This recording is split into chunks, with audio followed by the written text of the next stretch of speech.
trees where the ocean hums. Your silhouette glows and shows where you're from. Moonlight dances on your skin so fine. A universe of love in your beautiful eyes. Sweet voices whisper, hearts crave for more. My love is real and true, and it's yours to explore. Girl, beyond the stars, you're my cosmic flame, lighting up the night, calling out my name. Island tides and the moon aligns. In this love we're endless, no space or time. Oh girl, beyond the stars, you're my paradise. I'm in love with you, and you know it's true.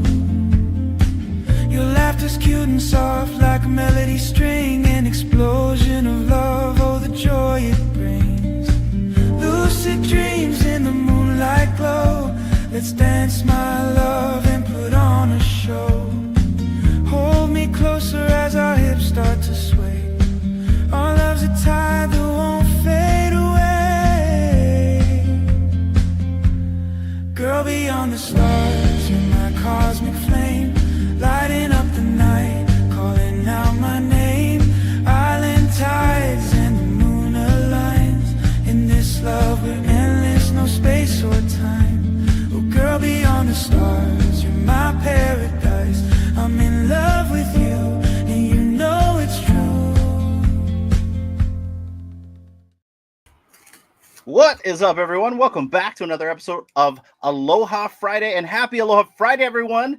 We're back. Dee and I are a little bit rusty. We've been gone for a while, and it feels good to be back home in one of our oldest and longest shows. So thank you, everyone, for watching. If you're tuning in on the live or on the replay later on, we really appreciate you guys. We have an action-packed show. Tonight we have Jan Collects, who is a collector and content creator. Super awesome that we get to speak with him finally in the studio. And then, guys, we have Fro Ikomi from FroBro Productions, along with the director Anand. They're debuting a movie tonight on the channel as well. So that's going to be a little bit later in the program. But before we even get started, guys, we're going to get Dee into the studio. Dee, how are you? I'm doing fine, Hinano. Thank you very much. Happy Aloha Friday to you and everybody else. Happy Aloha Friday. No work till whenever. Dance, Jan. You got to do the hula. You're going to chase him away, you know. It's like, oh, and he just left the building.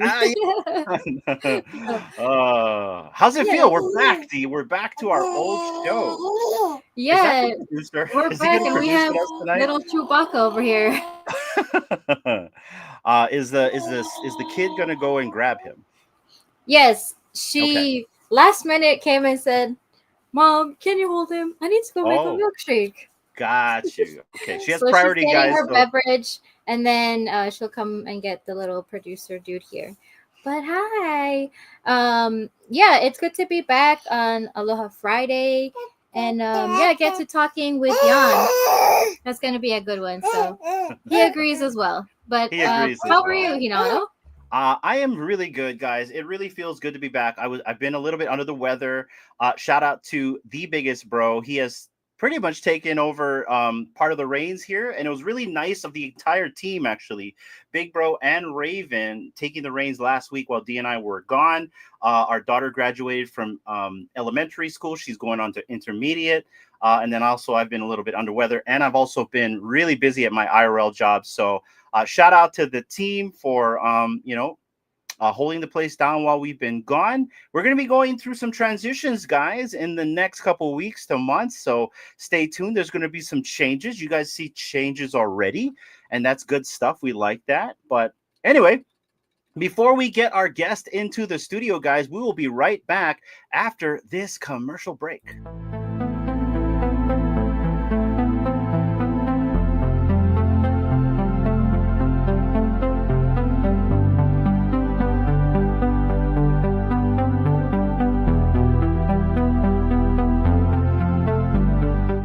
U.S. Corsair slices through the Pacific inky depths, its dark gray hull illuminated by faint green sonar lights. Captain Eliza Voss, blood curls pinned tight, studies the sonar screen in a dim control room.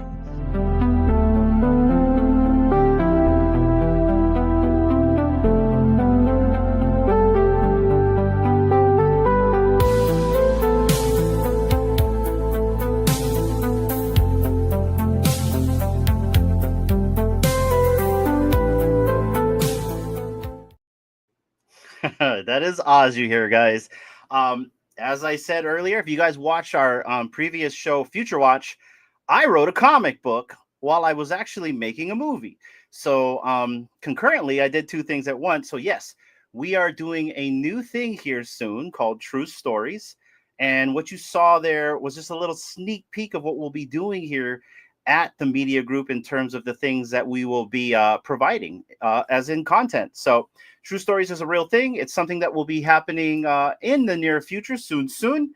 And having Oz there is a little hint of what is to come, guys. So we're cooking here. We're Ooh. super excited, and it's awesome. But I think it's time to get our guests in the studio. What do you think, D? Yes, bring him on up. All right, guys, we will be right back.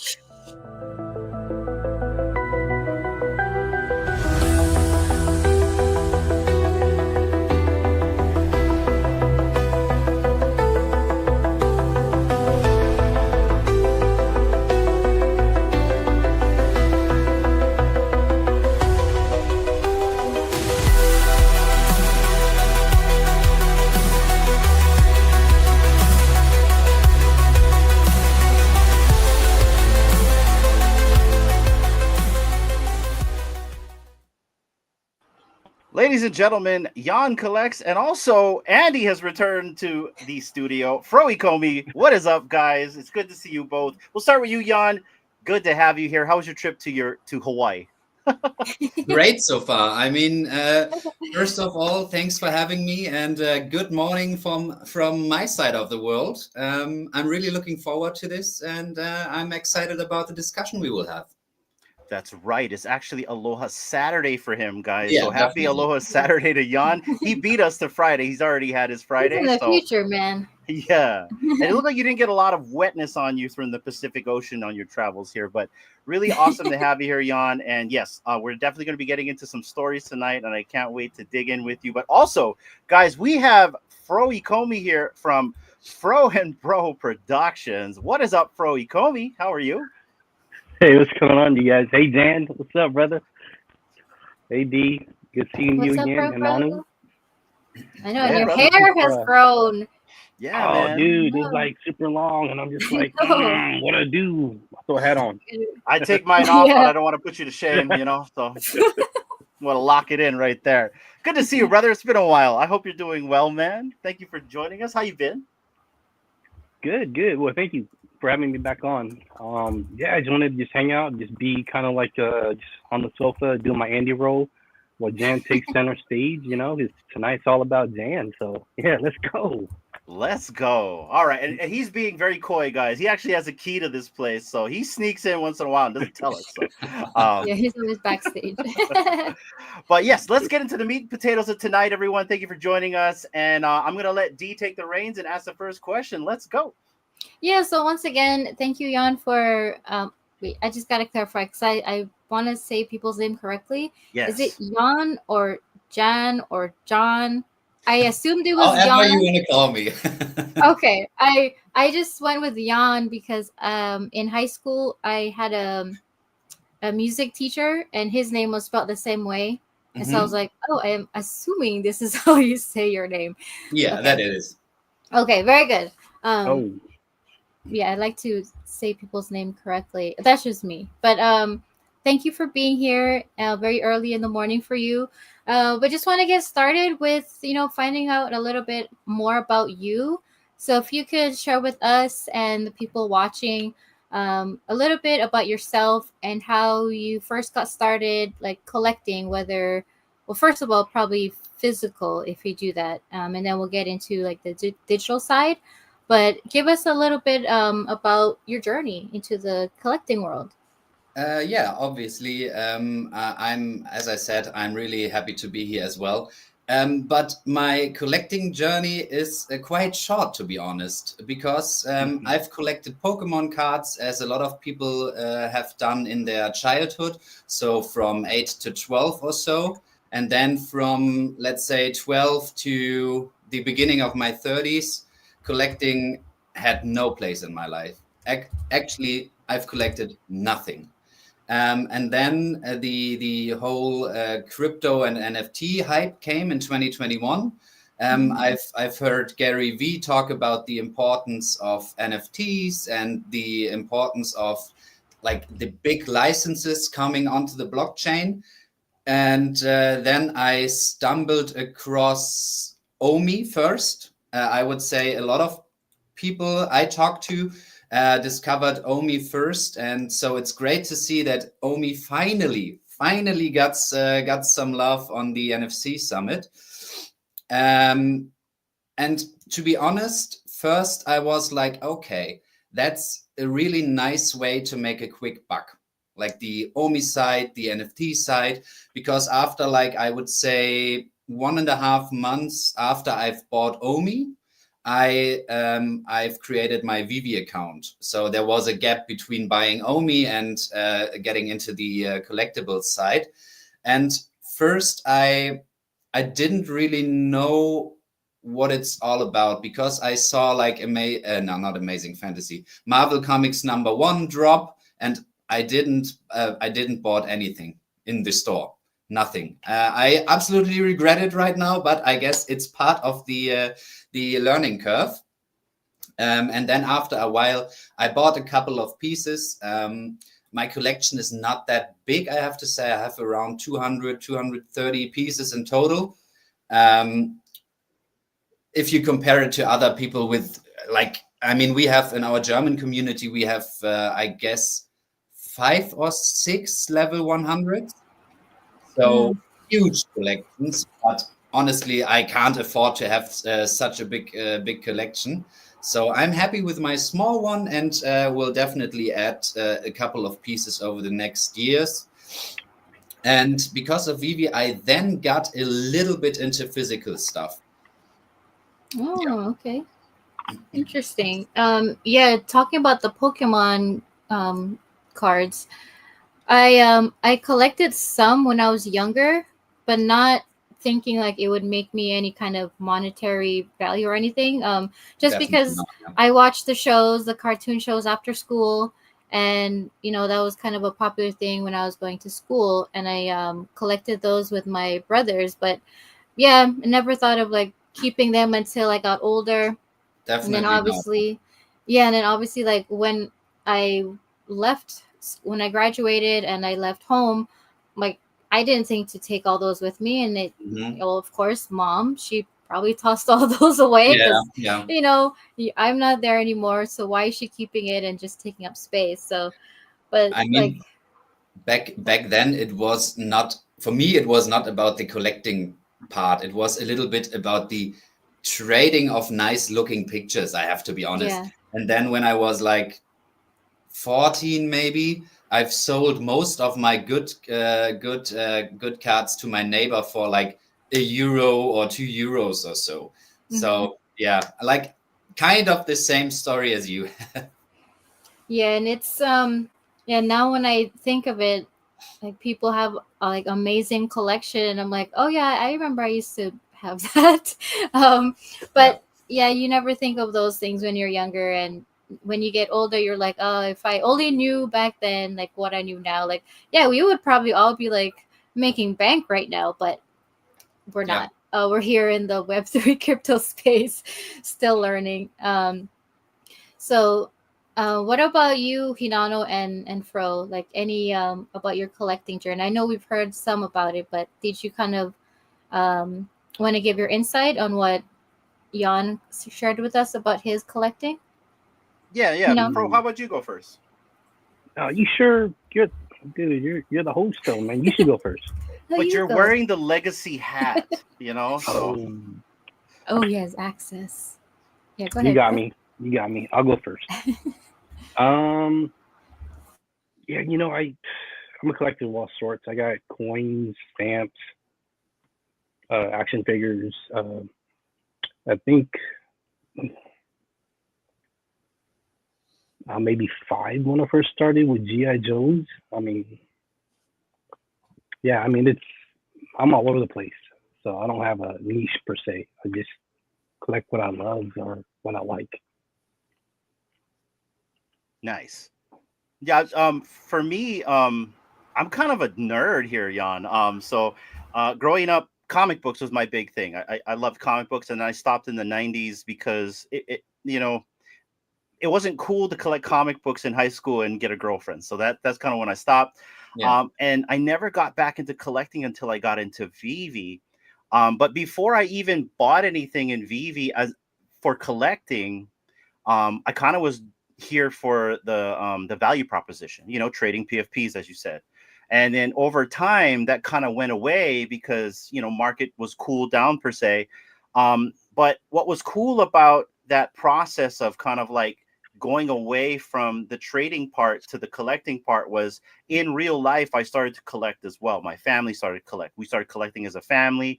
We started reading comic books as a family. It got my daughter into anime to where my daughter writes. So getting into this digital collecting space has really been beneficial, not only for our lives, but for like basically, our peace of mind, right? Just for things that we want to do besides our dailies.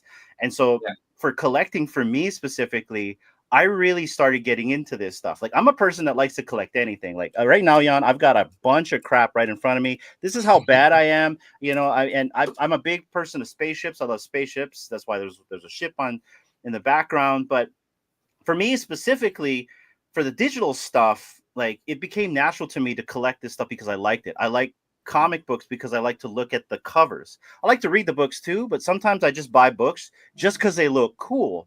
And so having something look cool on your phone and have it kind of mimic the physical was easy for me to figure out, but not necessarily was easy for me to buy into.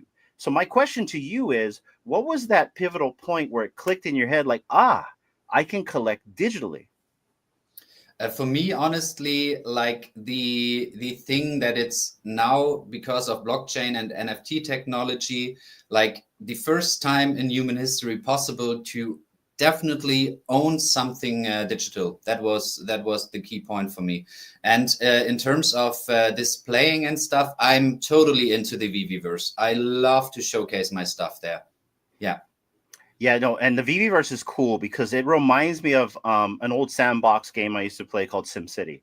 And I was playing that since like the 90s. I don't know if you remember that. It was like during the DOS era.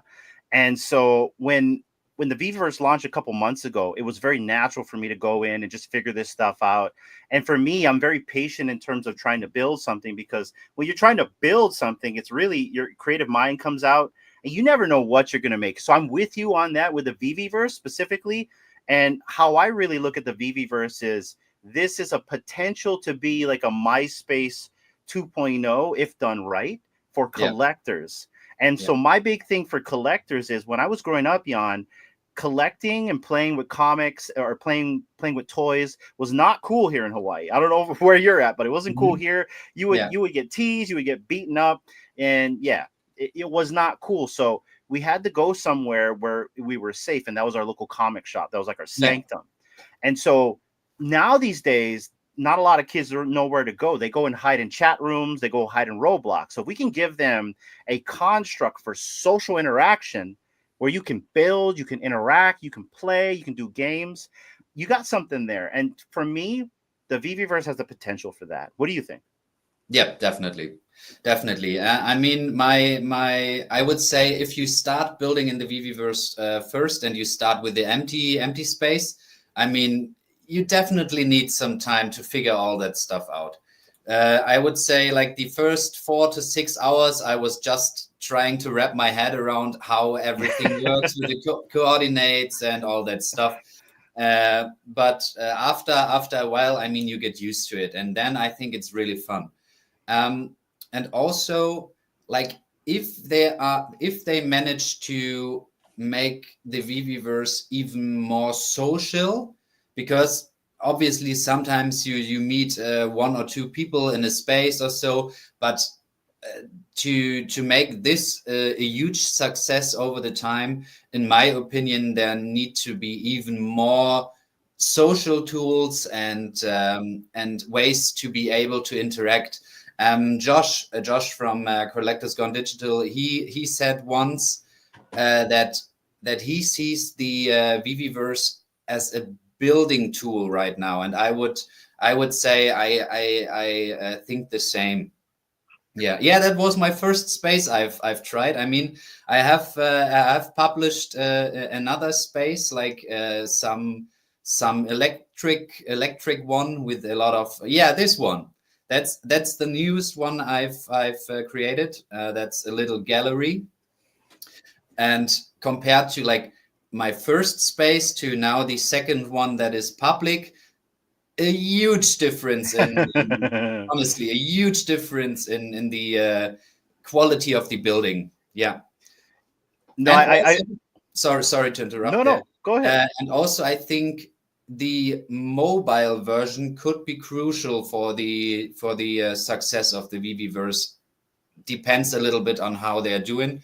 I've heard that the mobile version is more about like the socializing aspect, because you can't really, I mean, all of us experienced it when we tried to go into a showroom on the app, that it crashes when too many collectibles are in there, right?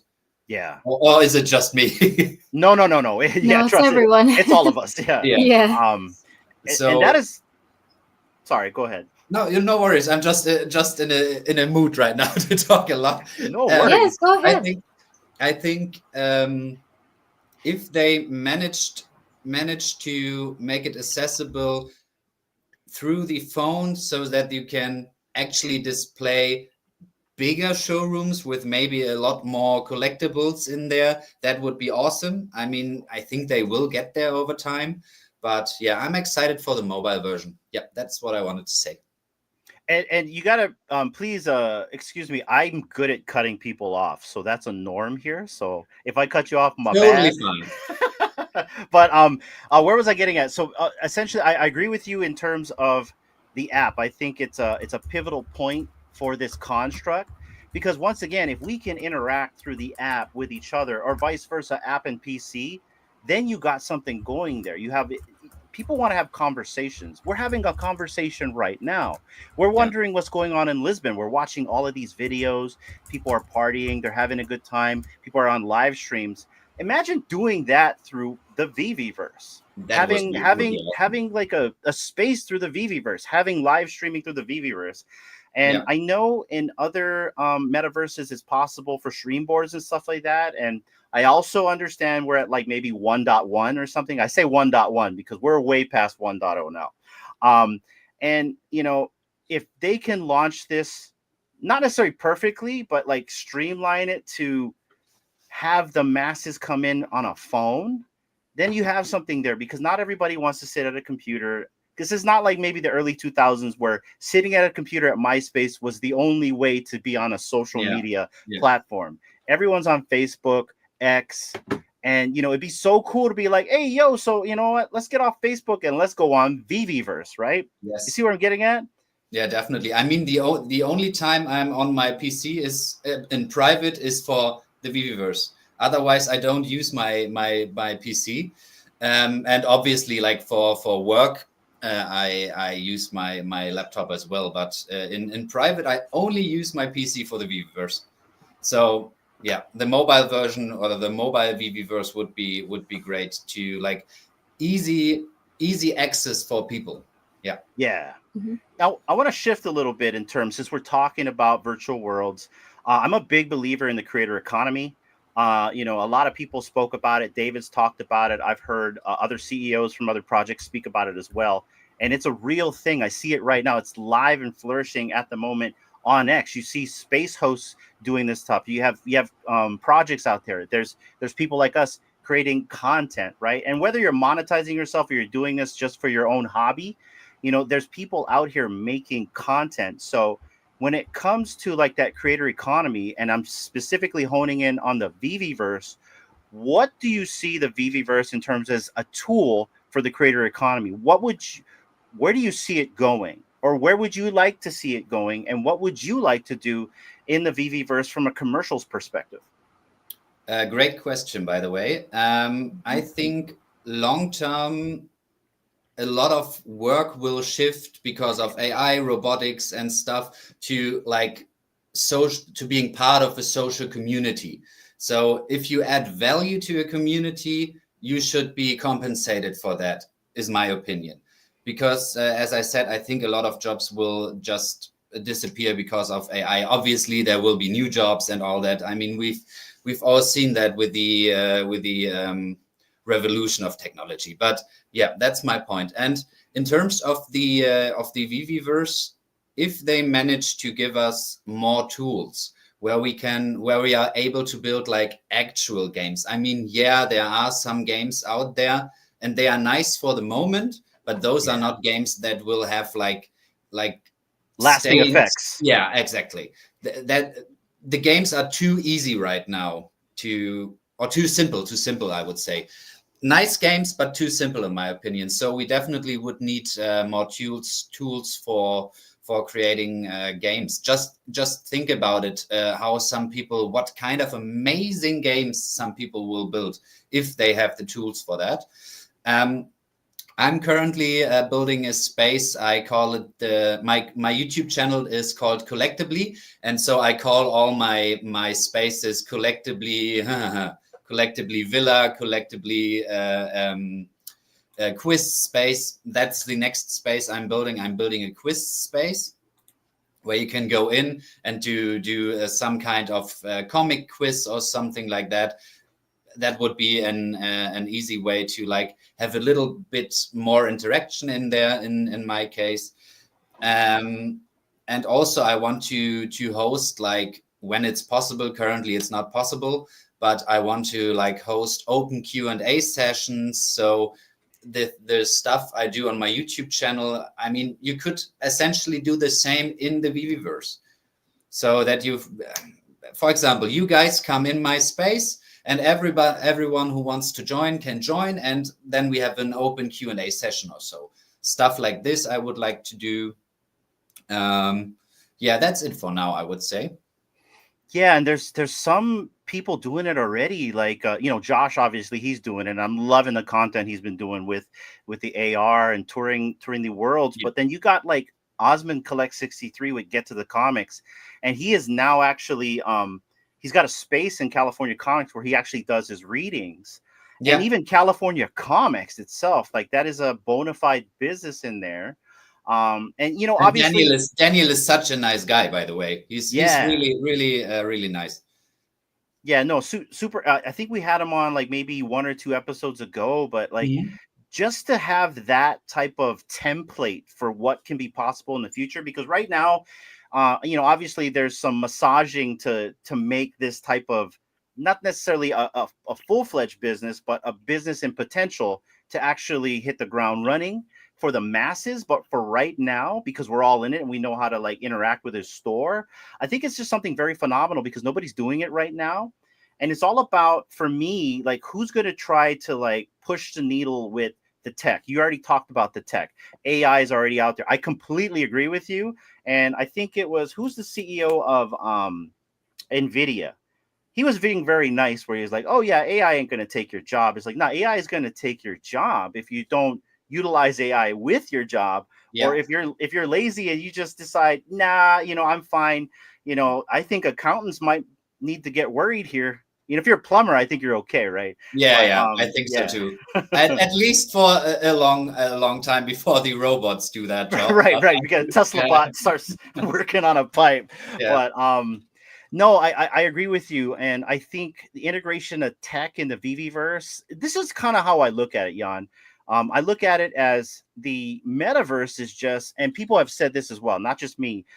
It's just another iteration of the internet. It's the evolution of the internet, and all these virtual worlds is a connection to that.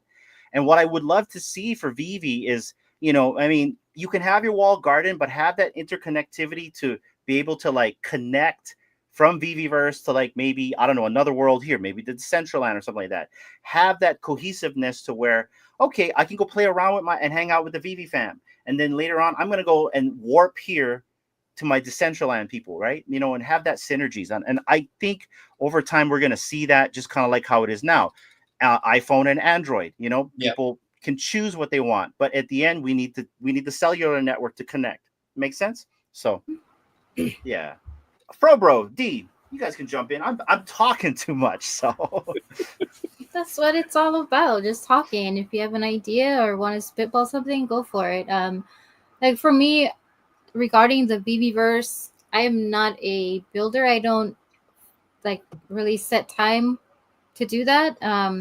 Just because I know it'll be like a couple hours and then I'll be able to like make like a wall because I'm terrible at building. But what I really do enjoy is like is watching and seeing people put out their posts, like you and other people who are building in the VVverse, and just seeing like where people's heads are at. Because I feel like since the VVverse was launched to the public, I see all these people that I never knew had like such hidden talent come out and just like put out so many things, like what they're building, what they're using as in terms of like the simple shapes that, like for the ones who have just the basic, they don't have the premium tools to use, like what they're actually taking and building with like cylinders. I'm like, how the heck did you do like build like a whole house with just cylinders, for example? So for me, I'm just like a bystander, just really enjoying what people are putting out, and just enjoying that, because I myself don't really have that mentality and capacity to do it. So I'm just gonna watch and enjoy what people are putting out. Can I jump in there real quick? Because if you think about, I mean, it's like ground zero of the VVverse, I would say, currently, because as you mentioned, a few people have the premium features. I haven't. I would love to have them, because it opens up so many more potential and opportunities to create different cool stuff. And if you look at other things, like for example roadblocks or something, people are so unbelievable creative, and they are building huge worlds. And I think that's where the VVverse like has the potential to go, in my opinion, so that we see like massive worlds over a year or two. People are building like huge spaces, and not just for the displaying of collectibles stuff, more for like exploring, as you said, and just diving into a different kind of reality. If we think about like wearables or so, if that becomes a thing in the next 5 to 12 years, whatever it is, I think that will be a huge game changer for like interacting with the social world, not social, with metaverse worlds and stuff. Yeah, I completely agree. And sorry, I'm gonna jump in here with the wearables, because I'm a big believer in the AR revolution. Yeah. I mean, can you imagine you're just wearing these, you're wearing shades, you're walking around town, and all of a sudden maybe you're trying to hunt for a Pokemon, and there they are, right? Because they're running around, they're geo-locked or something like that. You walk into a restaurant, the menu is AR, right? You're interacting with it like that, right? And this is how I see the future. Or even VVverse, right? Like maybe you have an area where at home you just walk into your VVverse, you walk, or any verse, right? And so it's very exciting where the tech is going, and that's kind of why I love this space the most. I'm really mainly into the space to help perpetuate the Web3 itself, right? You know what I mean? The entire space, the tech, the projects here. And also some of the fun as well. You know what I mean? Like I want to see digital comics take off. I want to see that revolution happen. I want to see the physical and digital come together, right? I want to see all that happen. So, and it's gonna be exciting, I think. And it's going to happen. Despite if it's VV or not, obviously we all believe in VV, otherwise we wouldn't be here. But even if it's another company or so, I don't see which company it should be at the moment, but yeah, digital collectibles will become the norm, because if you look at all the kids, like I say kids in their 20s, in the beginning of 20s or so, You're on it, man. they grew up in a digital economy with Yeah. Roblox, Fortnite, etc. It's normal for them. And currently, I think there's such a huge, I would say, knowledge gap between like older people, I would say, and the new generation, because they interacted with digital goods all day long through games. So it's normal for them, I would say. No, 100%. I feel like Jan is like my cousin from like like all the way from across the pond. I constantly preach that. I constantly say, because my daughter, and I know this because I spend hundreds of dollars a year buying her Robux and Minecraft Yeah, points or yeah, whatever. Right? They get it. You don't have to educate them. So Jan, we're literally driving them to the movies once, and we were talking about digital products, and they knew about it right then and there. I go and hang out with my real life friends and I talk about a digital comic. They're like, "Wait, yeah. so Same you on my can't side. How hold, can you you reach can't that? hold?" Yeah. You know what I mean? What? Yeah. That's It's just stupid, right? So Yeah. yeah, And I've I had think it's really important to like to make this knowledge gap that is there, definitely there, because most of the people, I would say, even in my friend group, they think of NFTs as this shady JPEG rug pull thing. Yeah, so there's a lot of education to do, but I think over the time, especially when like crypto as a whole gets more attention and solidifies itself a little bit more, I guess it's the natural evolution that people get used to that stuff. Yeah. Yeah, I think the normalization is going to happen. You're absolutely right, and I want to kind of like recite Chris Severs a lot. The easy button. You literally do the hide the wires, the easy button. Credit card payments, whatever. Yeah. They don't care if it's crypto if they don't know, because in the end it's going to be embedded into the tech. They're not going to know. They're going to be using an AI agent because they think they're going to be talking to a person. So all these hide the wire things is going to be in the back end, and all they want to do is push a button. And I 100% agree with you. This is happening, and it's going to happen quick because of the tech, because of AI, because things are being streamlined and steamrolled so quick. It's insane. But FroBro, what do you think, man? What do you think about the creator economy, the tech powering it, and where these virtual worlds are going for us? Gosh, I've always been a huge fan of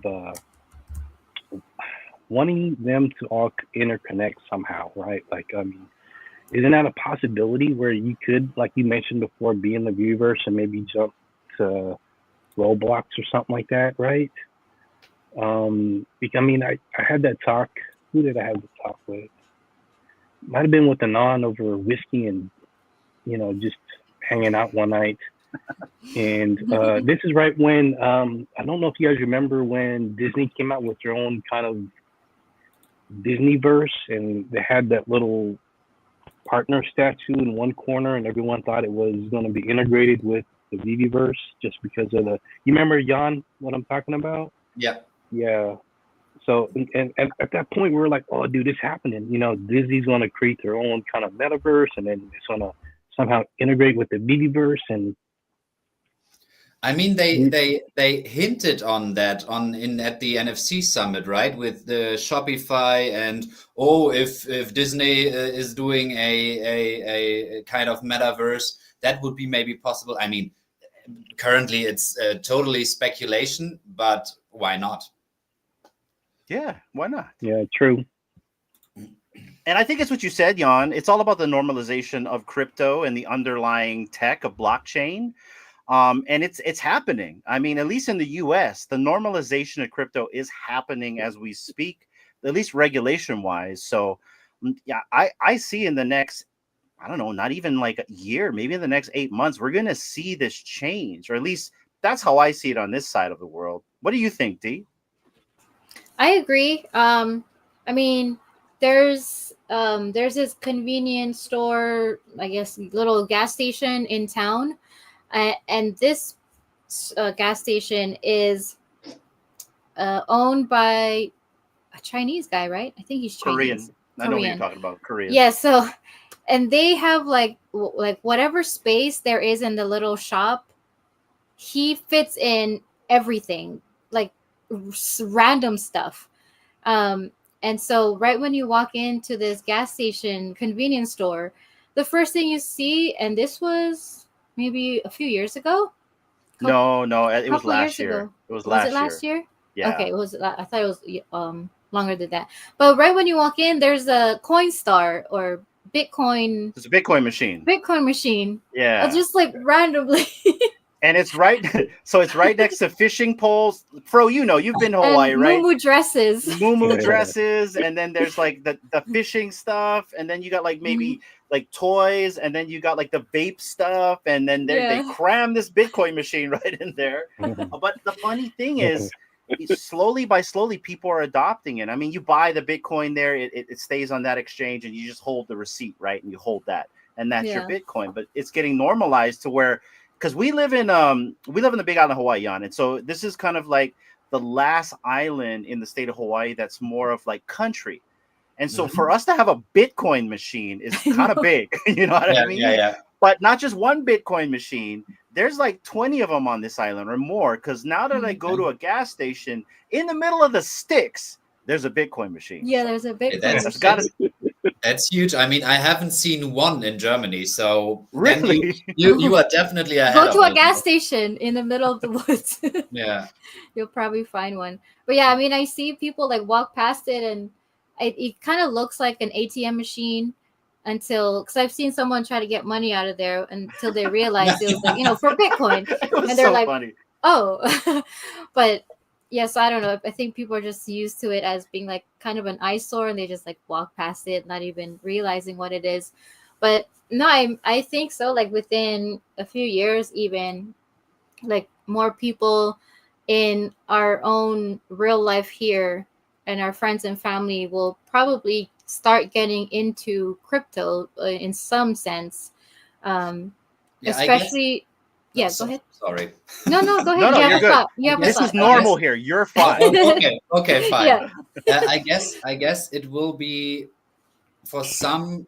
Okay, let's start on a different. I mean, you have flight miles. If you fly, you have like points for upgrades or so. Why shouldn't be that an NFT? And I think people will get used to NFT technology like slightly through like their flight miles or whatever kind of reward system there are in bigger companies or so. I guess that will be one of the catalysts if that's like over the next couple of months and years gets implemented in a lot of big corporations, in my opinion. Yeah, I think the more people see it, then they'll get used to it. Or even, I mean, I don't think they can actually just force people to just only use crypto and not like credit card or whatnot. But yeah, if they make it really simple to where people like normies get like they know they can just use their card and just have that option to turn it into crypto, yeah, that would make it easier to onboard people. But I think just to make it in a way where it's not, I don't know, so scary, I guess, because people that don't take the time to understand how it works and what you can use it for and how fast it is, like you just send someone crypto, they have it right away. They don't have to wait 2 days on the weekend, to get that money. It's like in most of the time, as long as your thing is good, it's sent straight to you. So I think normal people have to get used to that concept. And I don't know, if they made it like an option, like when you're at the grocery store and how you go in and either you can use cash or there's an option for credit or debit, if they put another one, just to like, I don't know, crypto, Bitcoin or something, that will like people look on the pin pad and be like, oh, what is this? And, maybe that'll be a way for them to be like, oh, maybe I should try that. I don't know. I think they I mean, we see that already in Switzerland. I guess it is a huge. How do you say it? A huge grocery store with Mhm. a lot of locations. Okay. It's called Spa, and they already accept Bitcoin as payment, for example. So I think that will be a thing in the future. And we've talked about AI earlier, and honestly, AIs will not use cash for Yeah. payments. The AI agents, it's just impossible in my opinion, and way too slow. Yeah, no, I agree. Yeah, they got to move fast. And if you've been like interacting with certain agents on like the timeline, like the banker bot, that thing moves at lightning speed. So I agree with you on that. Um, Yeah, like I just came back, so I'm not really sure what we were talking about, but I did catch on the AI part. Yeah.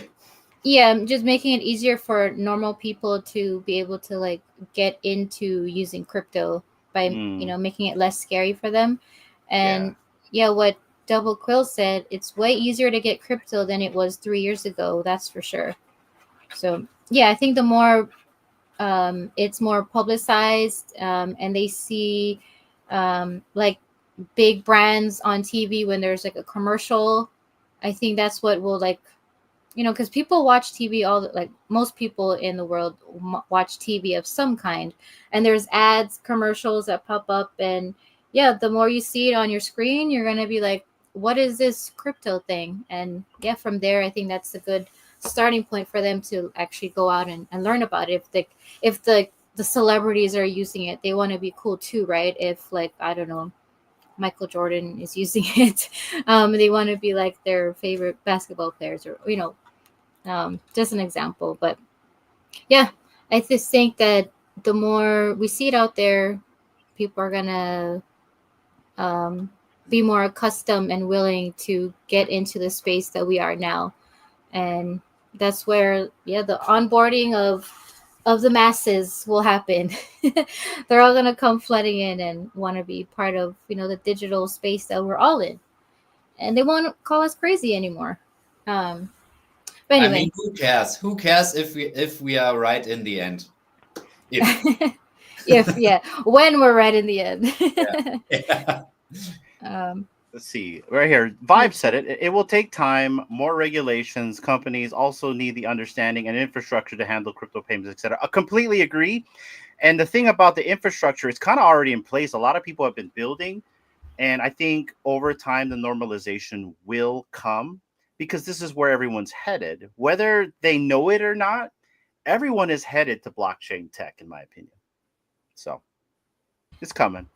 Yeah, But it's I want to coming. pivot, if you guys don't Yeah. mind. I want Okay. to pivot to content creation, Jan, specifically on your channel. You said you just started your channel earlier last year, right? Now Back this year, in, This year. oh, in was it this January. year? January, yeah. Oh, okay, January. Okay, so this year you just started your channel. So I kind of wanted to know what was the inspiration. And let me kind of frame the question. Like, we were inspired to start. Originally, we used to be called the Real Uncommon Podcast. That is no longer here, and we're now a media group. And this is a shared channel between four people. But at one time, we were a separate entity, and we decided to start and do content creation. And for us, the biggest motivation is we had such a good time interacting with people in this community that we wanted to continue the conversation on stream. And so we Yeah. started a podcast, and we've been around for like almost 2.5 years, I want to say. And it's been a fun ride to where we did pre-records, and then we started doing live streams to where we had two shows, and now I can't even keep track. We got like maybe eight. Yeah. And so, but it's fun. And one thing that I love about the content creation, I know it's a long one here. I'll get to my point. It No has worries. really changed our life in terms of the quality of life and our skills.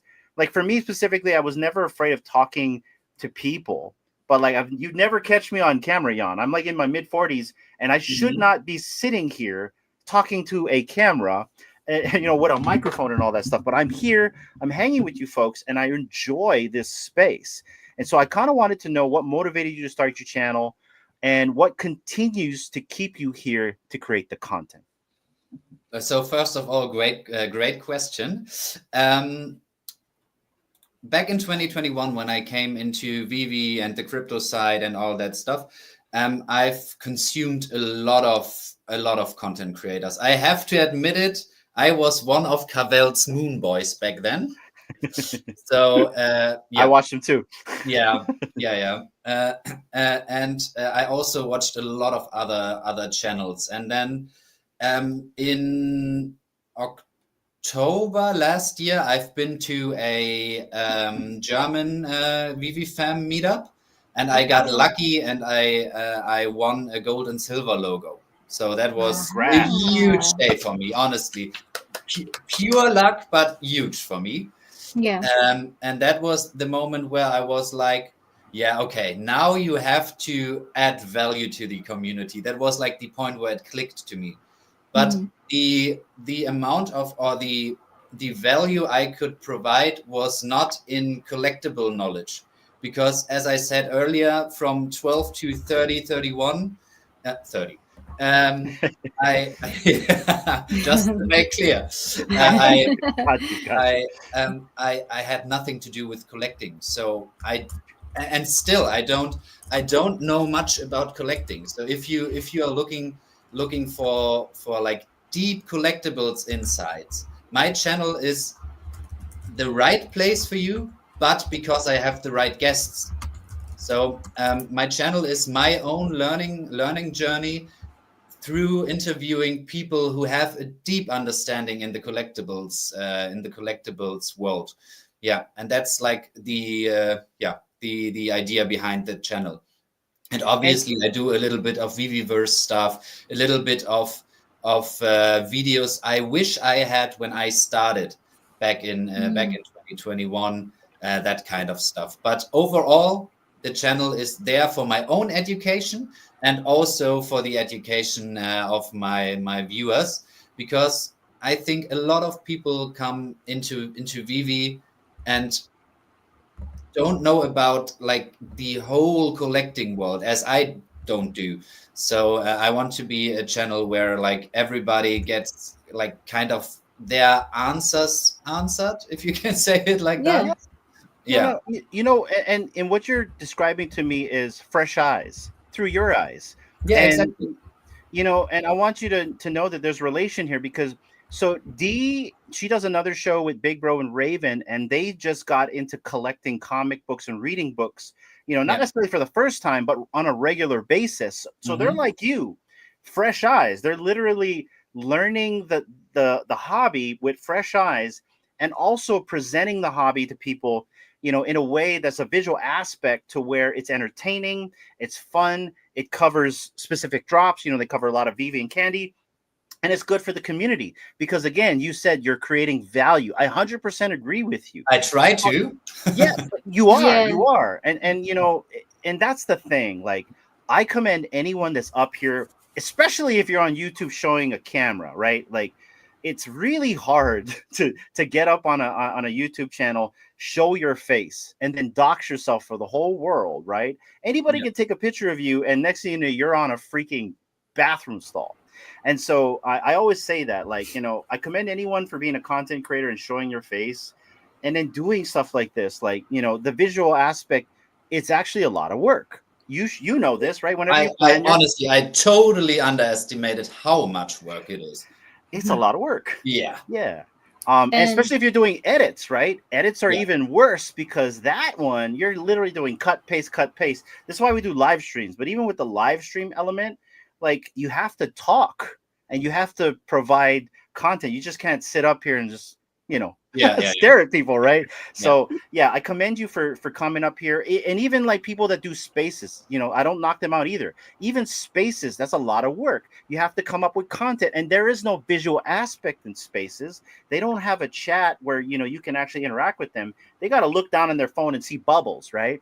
And whoever comes up. So whoever's out here creating content, whether it's on YouTube, spaces, blog writers, or just pre-records, it's a lot of work. And I commend anyone that brings value, like you said, to the community and creates content. What do you think about that, Fro?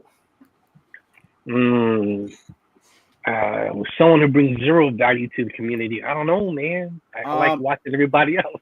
I beg to differ. What is this? That's different. That's different. No, it's not. Stop it. No, a lot of work Uh, though goes into what you and your brother produce. It doesn't take one. I know it's not one take and pow, you're done, right? I know because Zero chance. yeah. Zero So chance that's of a that. lot of work too. Yeah, I commend everyone too that puts something out for the Yeah. world to see, essentially.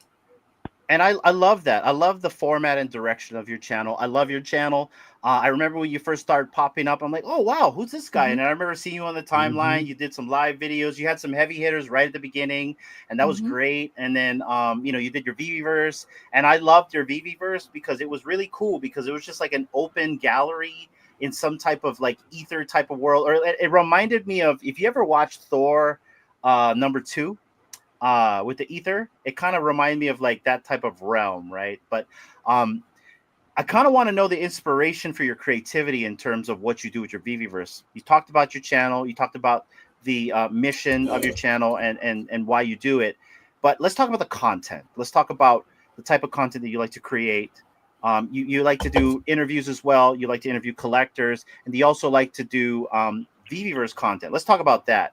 Specifically, when you're building your VVverse for your content, are you the type of person that likes to build the world and then also put the collectibles in? Or are you a person that just kind of likes to deal with the collectibles? I'm a guy that likes to build the world, and then after, I don't want to put anything in it.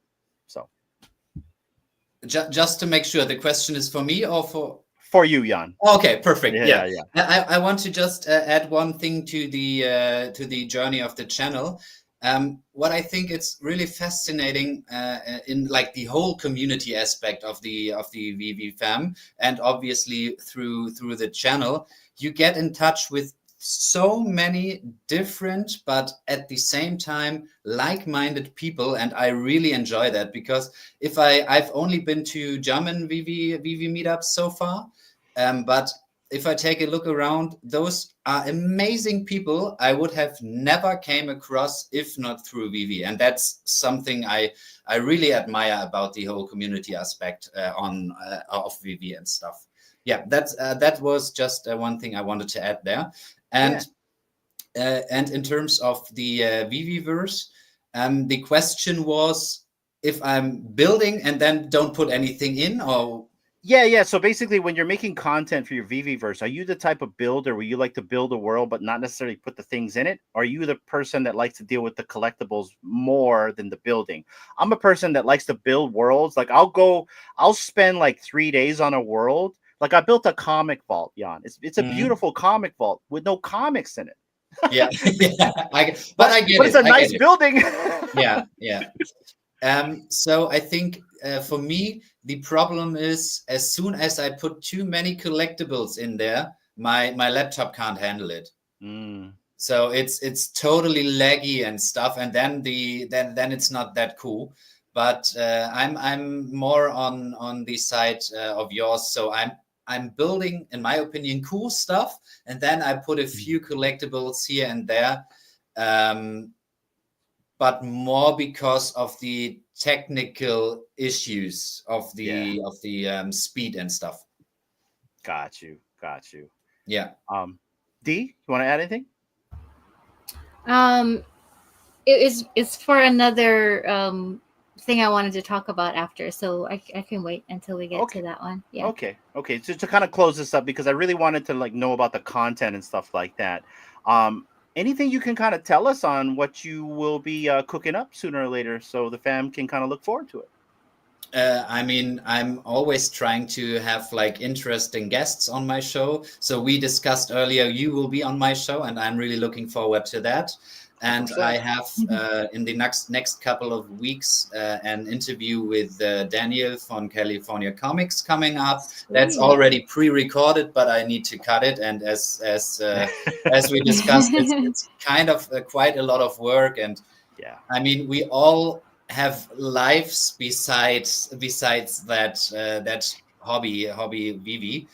I have an interview with Chris Eves. Nice. Nice. I've recorded Awesome. that last week, so that will probably be up in the next couple of days, but today I have to pick my girlfriend up from the airport because she was on holiday. And Don't be late. yeah, I will definitely not be. Otherwise, Yeah, let us know when you have to leave. yeah. so tomorrow and Monday will be spending time with her. So I have to figure out where I am able to make the production of the interview. But those two are already pre-recorded and will come over the next couple of weeks. Yeah, that's it so far. So if you guys know any other creator that would be great on my show or that you would like to see, just hit me a DM. I would totally love to reach out to those people. Sweet. Yeah. Yeah. Or even if the people listening in have any ideas for Jan, Yeah. either shoot him a DM or put him in the chats so he can see. Yeah, that would be really cool to see on your channel.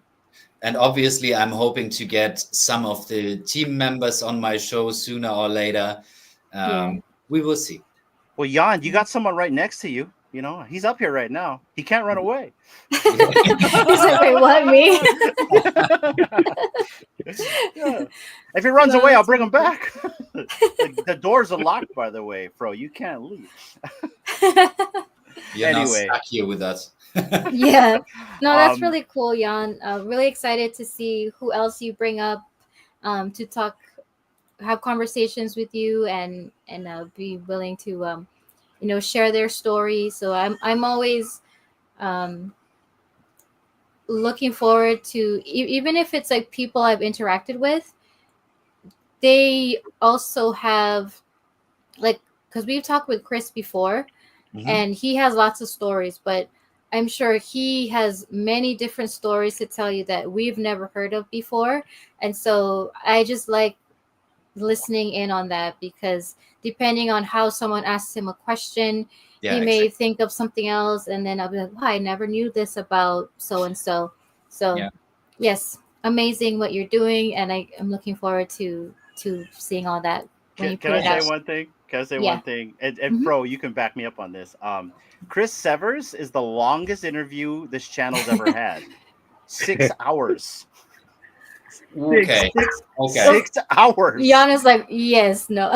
And we started late at night. I get that point. I mean, we've talked for 1.5, I guess, but then I had to cut it off because I needed to leave. But we did have talked forever. I mean, he's really open-minded in sharing his perspective and stuff. Yeah, we had a panel on. It was myself, D, Fro, Oz, Chris, and Denis. And it was the first time we got to interact with Chris. And I've had really good standings with Chris in DMs. How I met Chris, here's the funny thing is, I used to be the guy where I used to drop comics for like $1 on the timeline when comics were like $20-$30. Yeah, Fro, you remember this, right? And so I had a DM where certain people I would bring into the DM, and I would be called my sniper hour. And Chris Severs was one of them, and I didn't know who he was at the time. And I believe he won, and I don't know if you're in the chat, Chris, sometimes you're lurking. I think he won a Daredevil comic, and I know that's his favorite character, right, in Marvel. But that's how we became friends. He won a comic for me by sniping it. And I remember he was so excited because he's got the oldest iPhone in the world. he can't snipe things good, and he won it. So that's how we became friends.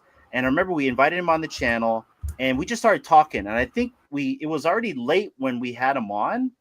And then I remember we looked up, and it was like, I think almost 10 or 11 o'clock our time. So I can imagine for Chris, it was like 2. Yeah. So, but we didn't know it was that long. And Jan, so that interview was in 2 parts, and I did I think it was an hour and a half each episode. So there's 3 hours of footage no one ever saw. Yeah. Just because, like, I would love to bring it out, but like to edit that 3 hours of footage, right? So there's 3 hours of footage no one's ever saw. But Chris Severs was our longest interview. We met Chris last year in Maui. I think we talked for like a good shoot, I don't even know. Longer than 8 hours. I met him at like, I think noon, and I think I left their condo at like 2 a.m. So do the math. I mean, you can feel his passion for the space. Yeah, right? yeah. That's, I mean, he's writing he told me that he is like the only person on Go Collect who writes about digital collecting, and Yeah.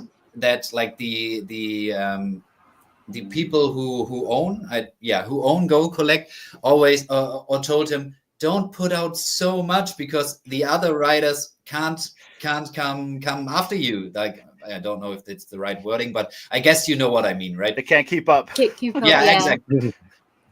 Yeah. Yeah, Yes. no. And he's so passionate and he's so easy and fun to talk to about this stuff. And when you're talking with him, you're just literally talking about IP, fandoms, nostalgia. You get lost in the sauce when you have a Yeah, conversation with absolutely. Chris. So Yeah. awesome to It's hear. a good way to get lost, though.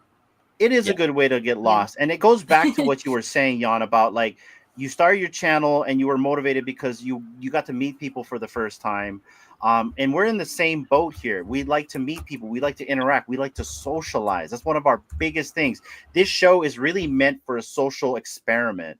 And this is one of my favorite shows right here. So to kind of end it with your channel here, kind of give me a memory of when you first met, like, say, the community. Like, what's a memory from the community that you remember, whether you were at like a con or you had an interview? Is there something that you can remember that stuck with you? I mean, as I said earlier, the moment where I've won my gold and silver logo is extremely special for me. Not because of the monetary value, obviously a little bit, but because of it motivated, this winning motivated me to finally get out there and try to put out value for the community. Yeah, that was a really, really important point for me. Can you share how you won it, if you don't mind asking? If we don't mind me It asking? was just a raffle Oh. in the German community meetup. Yeah. Oh, that's So cool. it was just totally out of luck. I was just at the right time, right space at the right time. Yeah. Yeah. Let's that's go. really cool. Yeah, congrats on that. Yeah, thanks. He had his 4-leaf clover. When you met up with people, was it like at a con or did you guys have like a German meetup, and who was there? Yeah, we have like a German meetup. I mean, we have two guys in the community, vrvirtualradio. That is, you know him? Yeah. Yeah, he reached out because he wanted to know if he could make some merch for us for the VV. Yeah, exactly, that guy. Yeah. Cool guy. Yeah, a really, really nice guy. He and Captain Vivi, they plan those fan meetups. Yeah. Oh, that's good. Right. Yeah, that's really nice. I mean, this year we have the fourth one, I guess, fourth or fifth. Yeah. And that's good because, like, for us, we went to Vegas last year for DCon, and Vivi wasn't there, but the rest of the the community was there. We had such a great time. Yeah. At Kid Arcade threw a nice after party for DCon, and we're going back this year. And I hear it's going to be bigger this time. I don't know if you're coming, Fro. I hope you are, but we're definitely going back. And I really enjoy meeting up with the people that we interact with the most, specifically either on our chats, our followers, our audience. It was weird, Jan. I had to sign my. Well, I didn't have to. Someone asked for my signature, and I asked why. You know. Yeah. Okay, but I get that. I get that. But I mean, like, I'm not a fan of the word content creator. I like to just say I'm a community member that turned on the camera. But when you have 200 somewhat odd live streams, you're a content creator. You can't run away from that. Definitely. From that word. But we had such a good time in Vegas, and so it's good to hear that you guys do that on a regular basis. Yeah. Definitely. Go ahead, Dee. I wanted to ask because I saw that you kind of like initiated like your highlighting people in the community.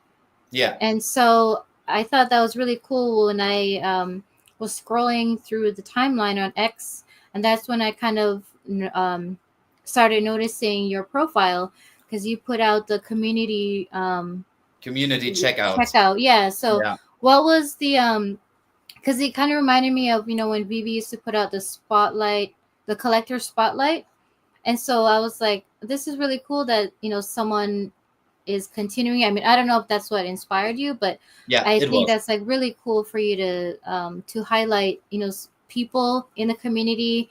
A lot of them are European based, and like some I'm like, I've never heard of this person because I'm not I usually deal with a lot of people from the US or this side of the pond, so to speak. So for me to see that, I was like, this is really cool because, yeah, I mean, I'm not sure why Vivi had stopped doing it. Maybe they went off on done something else, but to see you continuing that's really, really cool to see. I So have to be honest there. I'm yeah. currently not continuing it. Oh. Yeah, I haven't posted a checkout in I a know. couple of months, but Yeah. only because it's too much work in total. So like the YouTube channel, I like to building in the Viviverse, the checkouts, and Hmm. it's not like that I say, hey, would you like to be to do a checkout? And they're like, yes. And then I get all that stuff back, can post it. It's a lot of back and forth because Yeah. there's not a profile picture in there. So each Mm. checkout needs a lot of time. But I would love to get back into it. But Yeah. so if anyone in the chat or you guys want to join that, I would love to bring that back because I also thought it's a great way to like build and strengthen the community aspect of Vivi, which is like so important in my opinion. No, Yeah. I agree. Yeah. So yeah, I mean, um, I do realize, yeah, it is a lot of work, and especially dealing with people from different time zones. People have their regular jobs that they got to do, families to take care of. Yeah. So if you're trying to put something out and you just don't have all the information, I can see like, you don't put it out as often, but Yeah, because it would be no, way no. easier if I would have had a template where Mhm. people go to www.checkout. Whatever, and they just fill it in. Fill the blanks in. Yeah, it got saved, and I can just take it and post it. That would be way easier. But in terms of that skills, I'm not capable of doing that. So if anyone in the community knows an easy way to make this happen, please reach out. So I want to give an example. So we did something similar actually, Jan. We had a show called the Community Center Stage, where Hmm. we would Mm. highlight certain community members, and I did the same thing. Let me show you actually right now. So we highlighted a few people. Fro was one of them. We have Poof right here. We got Kid Arcade, Casual, and then also Video Hmm. Shane. And so what I used to do is these were previous guests, and I used to go and clip out like certain quotes or scenes that they did of an important moment when they were Yeah. on the show, and we would shout them out, and it would be like a shout out. And so what I did is I designed a template in my editor to where all I really needed to do was just drag and drop the clips I wanted, and I Hmm. already had like an entire template kind of like made out already on how I wanted the whole flow of the video. Now it still took work.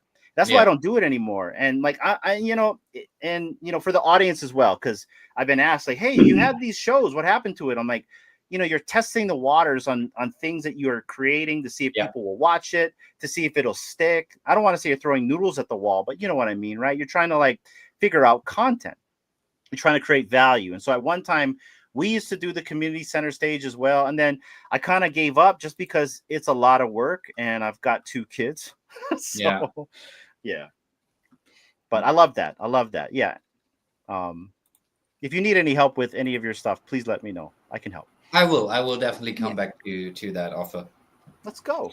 Yeah, Um, that's so we're at like an hour and 14 minutes. How are you doing on time, Jan? I want to make sure that we're respectful Yeah, towards your I time. I know it's like super early. roughly 15 minutes.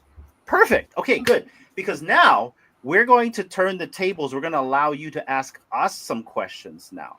That's usually what we like to do here. So, I'm sorry, Dee. Before we do that, anything else you want to ask Jan? um You said you did well, have something. yeah, I did have something because I for the life of me I couldn't find it, but I swear I saw it before on your timeline. Because if you guys look on his YouTube channel, his banner has a wonderful, awesome, beautiful display of all his collectibles. And I know you put out a video where it kind of showcased that, but I couldn't find it on your timeline. Oh I yeah, can't. yeah, yeah. Hmm. Yeah, so I just want to like highlight how beautiful that display is. And did you actually like you made like you built those frames? Yeah, Yeah, yeah, that's so I'm yeah. like that's awesome. It's so I beautiful. mean, I to on that point, I mean, you see the both the logos in my background here, and how do I frame it? So I came to Vivi because of digital collecting. Then I got a little bit into like the physical side of it, and there was always a mismatch for me between the value of the collectible and the way it gets displayed.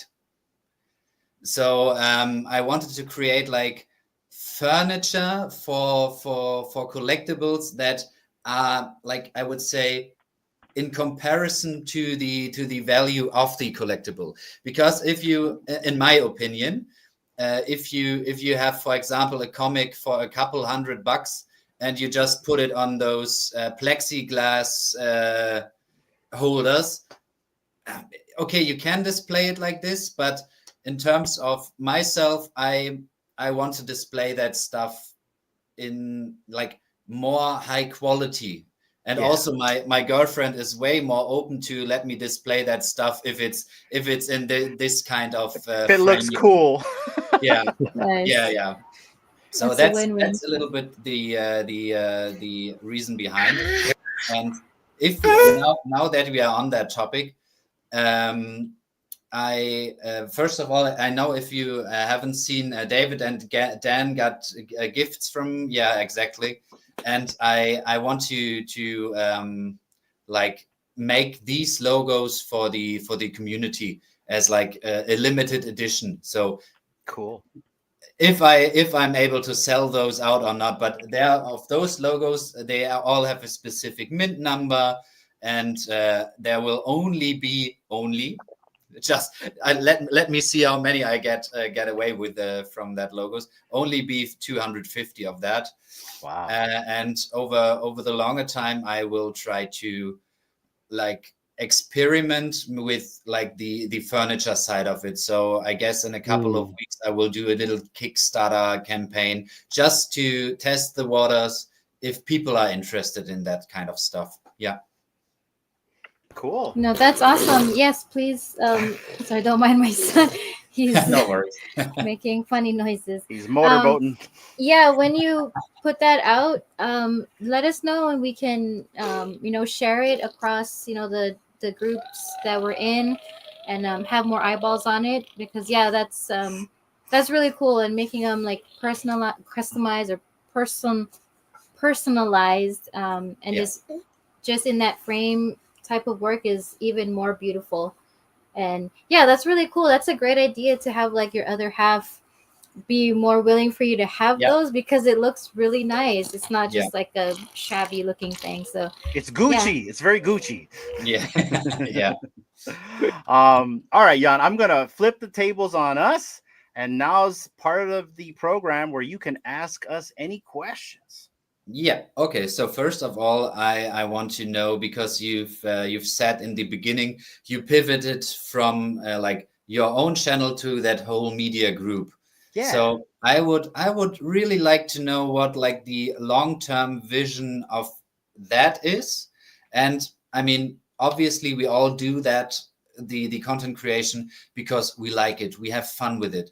But to over the long haul, the goal should be, or it for me is to like a little bit kind of capitalize on that, because you bring so much value and you put so much time into that.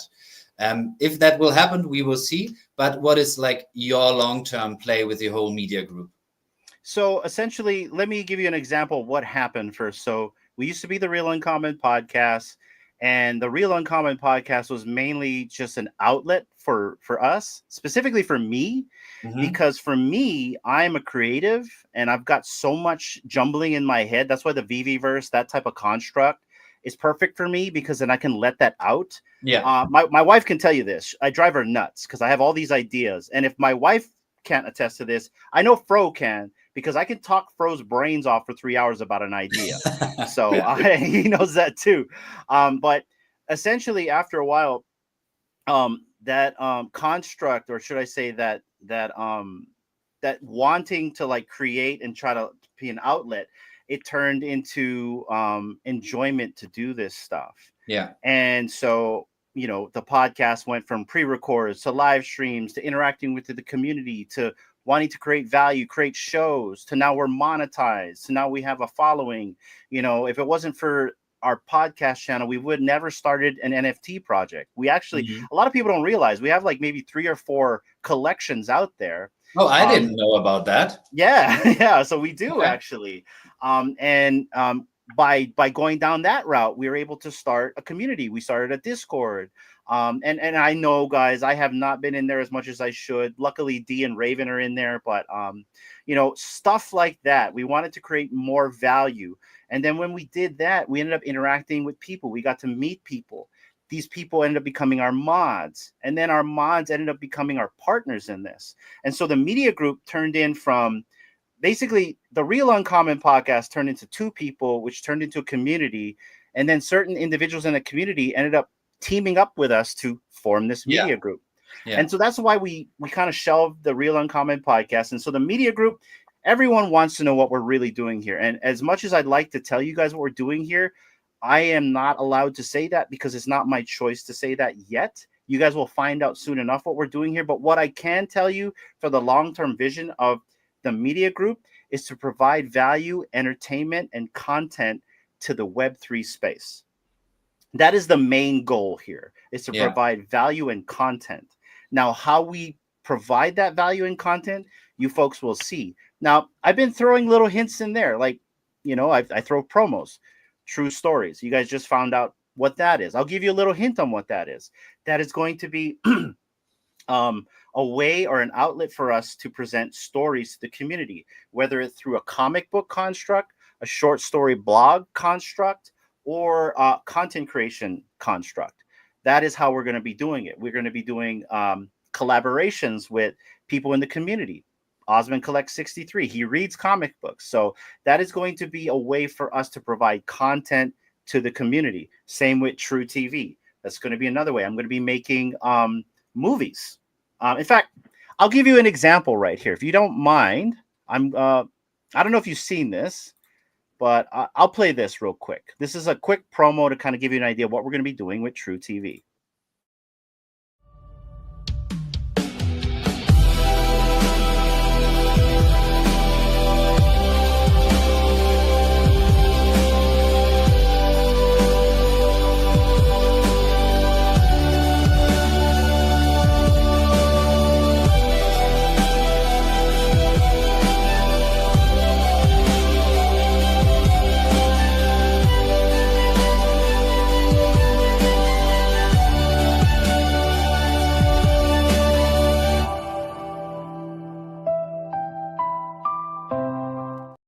Okay, so essentially that is going to be our entertainment arm. We're going to provide entertainment.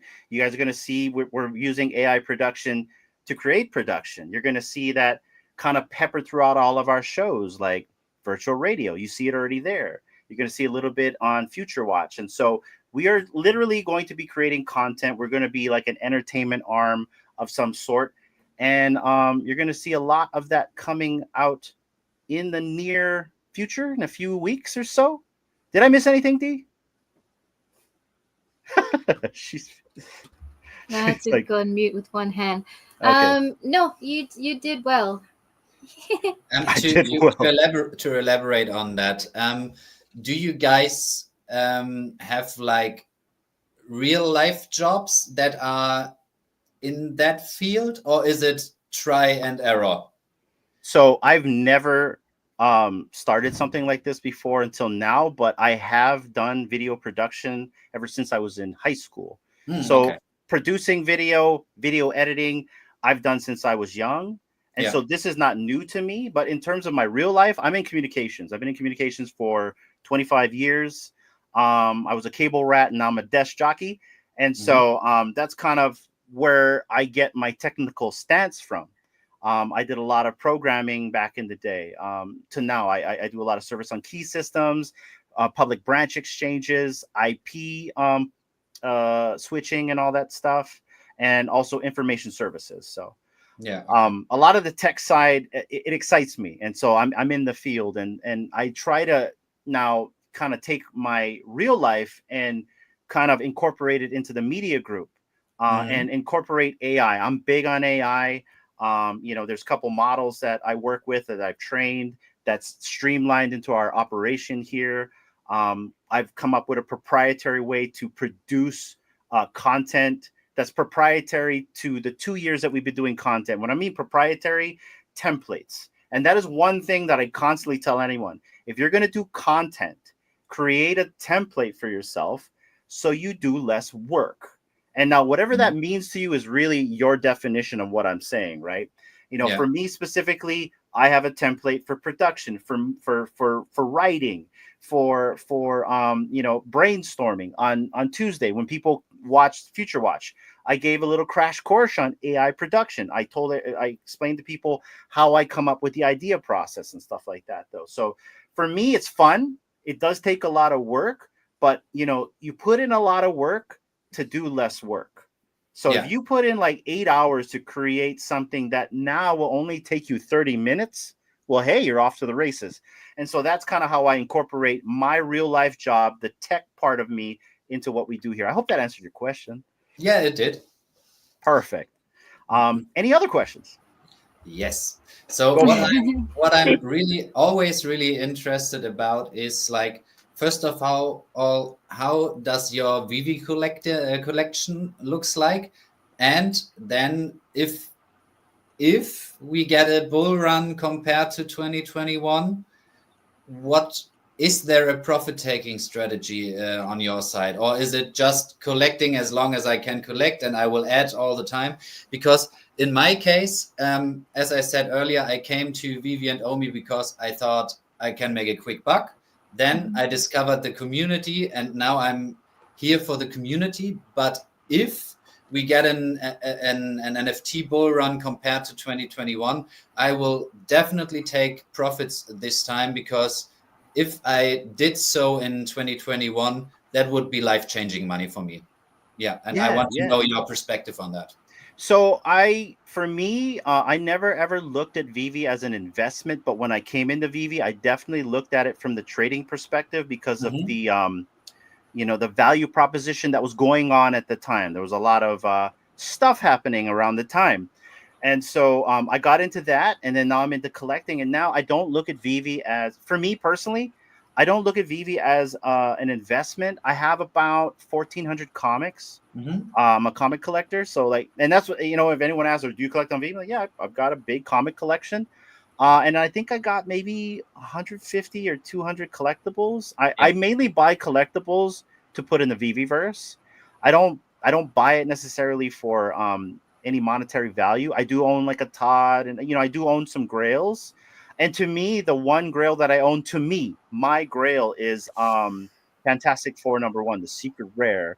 And shout out to Charlie Fisher, because Charlie Fisher and I did a deal. I had a 1977 Return of the Jedi Nicolette Berry cover, and I didn't want to let it go, but I really wanted this Fantastic Four. And I probably should have waited because I could have gotten it cheaper. But that's all right.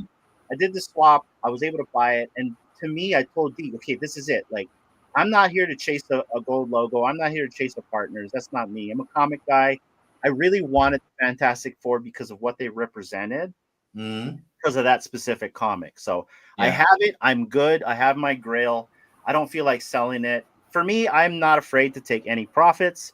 And for when it comes for the investment side, I've got a ton of crypto that's doing very well. And so for the investing side of it, I don't look at Vivi as an investment. Now, if there's a flipping opportunity, sure, I'll take it, right? If I buy a drop and, there's some monetary gain to that, yeah, I'll flip it. And, because right now, I think I'm just stacking gems and just kind of watching. I think I bought I can't remember what I bought, but I bought something cheap for like $2 because now you can buy stuff super cheap. Yeah, definitely. Well, the pod racers, I was buying pod racers to put in my Viviverse. So, and a lot of this stuff is cheap, but when it comes to if by some chance, to answer your question, there is some monetary value on stuff, Yeah, sure, why not?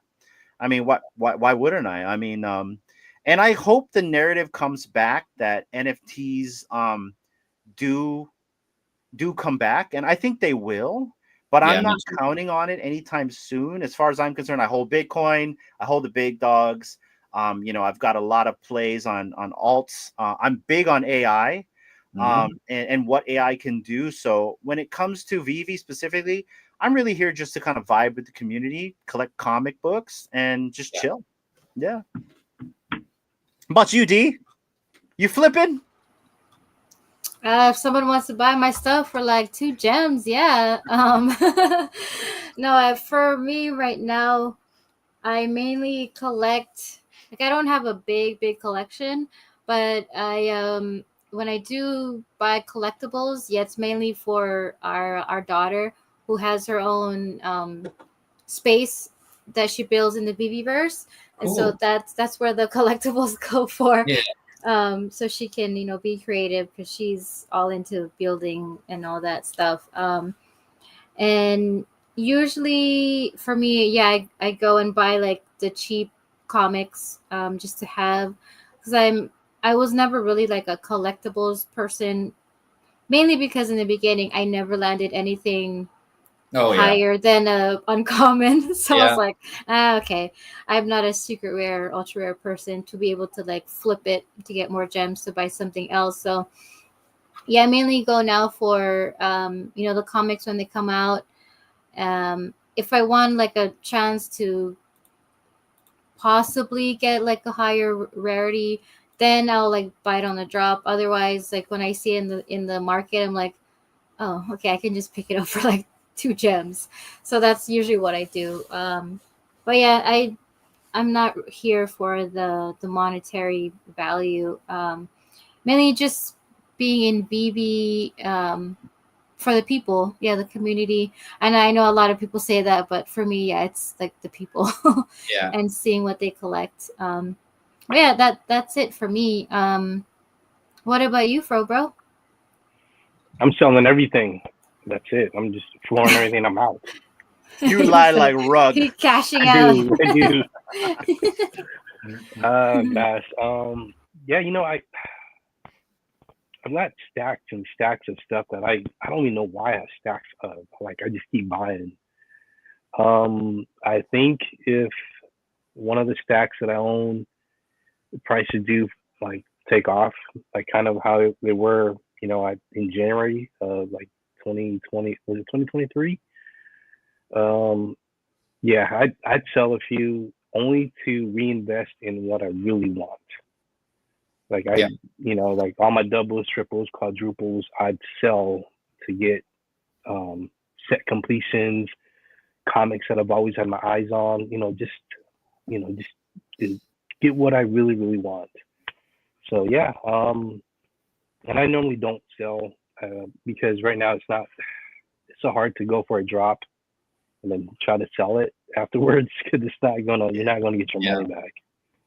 So yeah, I'll just end up holding what I got from the drop and then maybe try to complete the set afterwards if it's something I really want. And if the prices are so, um, I guess doable for me, then yeah, I'd buy it. I just won't over leverage to get something just because of the rarity.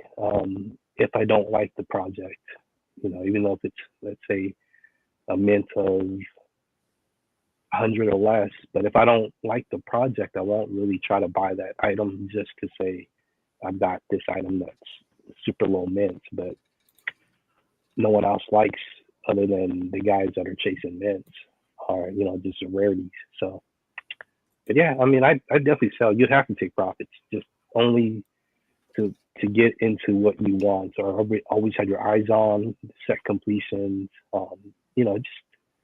Just to be more, I guess, diverse. I guess not just all my eggs in one basket. Like I'm not selling Electra. I mean, that's totally different. She's a But I'm keeper. holding on to, but she's a keeper. But yeah, everything else is for sale. I'm giving everything. No, Oh, I mean, everyone collects differently, and yeah. for me, like, everyone is free to do whatever they want for their collection, and Definitely. I believe like no one should be shamed for buying something and flipping it right away to make profit. People are going to do what they're going to do, and everyone should, in my opinion, just collect and buy and sell and flip however they feel like it, because at the end of the day, that's your own money to do with however you feel like. Yeah, um, and I think I guess we all know that like the crypto cycle and the collectible cycle as well goes like into in waves. So Sure. if I'm able to like cash out kind of on the way up or the top or something like that, I mean, you have so much more buying power to later when the market cools off to really get what you want. I mean, I would love to own a partner statue, and that's, I mean, even if it's quite cheap right now, cheap with 800 $900, I mean, depends on how rich you are, but compared to prices before, it's cheap right now. Yeah. And if you then took like profits around the high prices of the partner statue back then, I mean, now you can buy, I don't know, 20 of them for the money you cashed out then. Yeah. And also I think it's important to take a few lifestyle chips off the table just to Sure. just to make something nice in real life, I would say. And to the point of your daughter having her own showroom and stuff like that, and that this is the reason for you to buy a lot of collectibles for her to build. For one of my showrooms, I bought like 3 of the Paradise Falls. That was a collectible I totally ignored, and then I was like, It works. a waterfall would look amazing in this space, and that was the reason I bought those. So I guess we will see that way more in the future in terms of the diorama. And diorama, is it the right dioramas? Yeah. dioramas, yeah. Mhm. And in terms of the dioramas, and when the Viviverse picks up, we will see definitely more interest in them, in my opinion.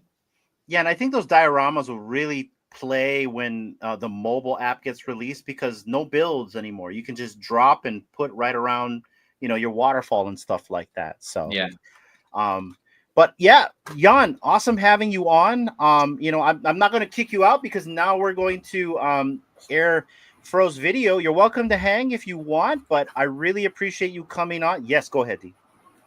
Just want to show him if he has to go. We want to show him what he's gonna get Oh, yes. from Right. us. Can I present my screen? Absolutely. Unless you want to hang for a little bit, Jan, and watch the movie. How long is it? The movie, it's like 1 minute and 30 seconds. Yeah, okay, I definitely stay for that. Okay. So D, let's do that. So Fro, now's your turn. Kind of tell people what we're gonna see here with with Fro and Bro Productions. What we got here, man? First off, I just want to say whoever's watching the video, I apologize in advance. This is 1 minute and 30 seconds you would never ever get back. So I just want to put that out front. Like all harebrained ideas, Anon and I are always drinking whiskey. This one kind of was like drinking whiskey. There may have been a fire going, I don't know, but it was during the Star Wars month when we came on and we dropped all 3 Star Wars videos at the very beginning of the month. And so that had to keep on going. So now I was like, what do we did Grogu? Like, yeah, but what do we do with Grogu? Well, this is the way. And I'm like, what's the way? And he's like, exactly. And I'm like, dude, I don't know. Let's go down this rabbit hole. And then that spun into what you're about to watch now. And it's just another bad video and a lot of takes and me running, jumping, doing stuff, climbing. So I'm sorry, Jan. I'm sorry, man. You guys are gonna enjoy He's it. gonna He's be- just being modest. He's being modest. All right, man. Here we go. The premiere of Fro and Bro Productions' new movie. Let's go.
think we're lost, Grogu?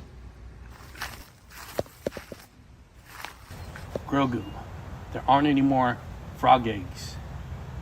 I'm sorry. Have some of these.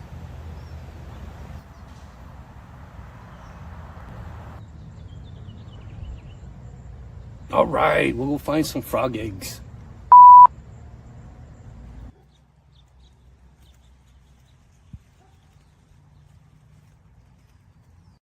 Three hours later.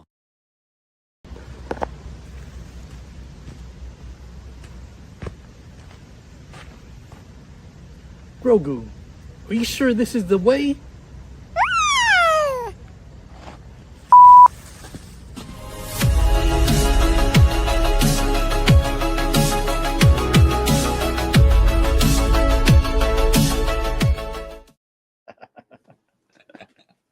Yeah. This is the way. Here we go. Here we go. Here, this is better. Here. Let's go. Great job. Great job.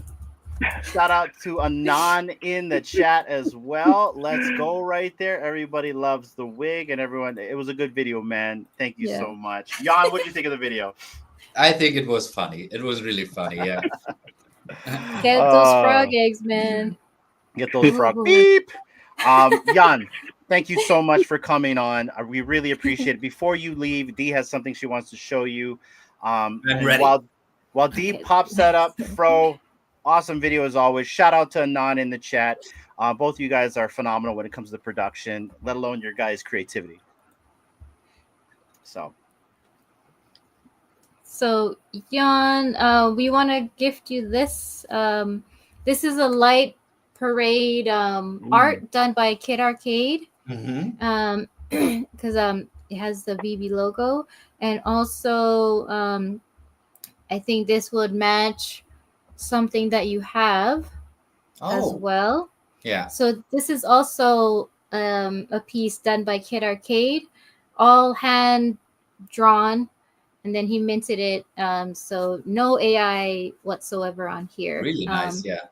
Yeah. So this and the Lucky Clover will be coming to you. If you could just DM me afterwards when you have some time, and we'll get that over to you. But just wanted to gift you these as a thank you for coming on and spending some time with us. Thank you so much. Yes. I really appreciate it. I really appreciated you having me here. It was a lot of fun, even though it's quite early for me. But it was thank you. It was a perfect start to the day for me. So yeah, thanks for having me, and I'm really looking forward to our interview on my channel. Then let's go. Yes. Yeah, we will figure that out in the DMs later. Yes. Let's go. Jan, thank you so much. Go to the airport, my friend. Yeah, it's in the evening. It's in the evening. You're good. You're good. We'll have some breakfast. Go back to sleep. Definitely. Go back to sleep. Or another coffee. Yeah. There you go. In the VVverse. But thank you, Jan. Have a good time and take care, man. Happy Aloha Friday. Happy Aloha Saturday. Happy Aloha weekend. Yes. Thanks, guys. We'll talk soon. Great. Have a evening. A good evening. I mean, you will go to bed. You will go to bed soon, right? Soon, yeah. Okay. So then have an awesome night, guys. And again, thanks for having me. And yeah, we will definitely catch up. Bye-bye. Yes. Thank Bye, you, Jan. Thank you. All right. That was cool. And then there was three. The three that started the whole thing in the beginning. Bro, it is so good to see you, brother. I think I haven't talked to you in a month, I think. It's been a while. It's been at least a month, man. I talked to D more than I talked to you. Right? Me too. Yeah, no. Well, you should be talking to me more because I live with you. I should. No, it's been a busy month. May has been a busy month for me, but then we're like ships in the night because I know you're just as busy as I am. So but shout out to you. And that video was pretty cool. What I love what you guys do when you guys do your little nature scenes is the leaves. Is Anon like in the bottom, like hitting the leaves, Nope. when you walk? Nope. That's No? actual. That's like the actual leaves crunching beneath our feet as we're walking through. Dang. So like the Nano scout locations while we're either shooting or before we shoot. And I mean, there are times where we started shooting maybe a couple of scenes, maybe 5 or 6 different takes. Then he just scraps the whole idea, and we relocate to a different, scene or a different Yeah. spot.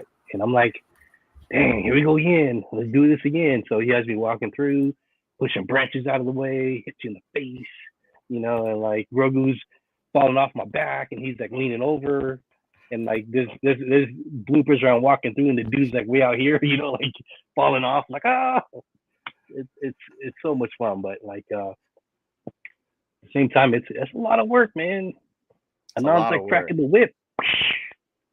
Well, like You the get editing back. part's a lot of work, and I know this, but like even like I love what you guys are doing, the production, the sound, like it all worked, man. And for me, like I get to cheat and I get to watch it because I gotta see if it looks good, right? And if it doesn't look good, because the last thing I want is butcher the video you made on our channel. So, Yeah. but it was good. It was good. Shout out to Fro and Bro Productions, and yeah, brother, thank you for coming on and sharing your guys' awesome content with us. We always love it every single time. Yeah. And the non's all like, he got all these great ideas, and it's just we don't have much time to shoot, videos. Yeah. Like today, I was telling D, like I was literally had a meeting client way out early, got back super early, and barely got everything over to D. I just didn't have enough time to do stuff for like before I left the house. It was hectic, and I think maybe this whole week I got maybe 7 or 8 hours of sleep. So yeah. Well, total. Dang, man. Yeah, he's a zombie. Yeah. So we can relate then. So yeah, I barely. Oh yeah, sleep. yeah.